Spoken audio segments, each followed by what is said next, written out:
పోలవరం నియోజకవర్గ ఎన్డీఏ కూటమి అభ్యర్థి చిర్రి బాలరాజు ప్రచారంలో ముందుకు దూసుకుపోతున్నారు. ఈ నియోజకవర్గంలో కూటమి అభ్యర్థిగా జనసేన నుంచి బాలరాజు పోటీ చేస్తున్నారు. లక్ష్మీపురం గ్రామం నుంచి జీలుగుమిల్లి మీదుగా బుట్టాయిగూడెం వరకు భారీ ర్యాలీ నిర్వహించారు.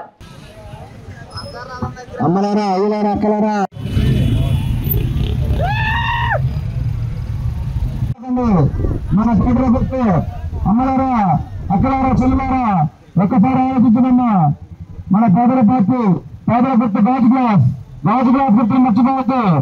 మన పోలవరం ఎమ్మెల్యే అభ్యర్థి చిర్రి బాలరాజు గారు ఎన్నికల గుర్తు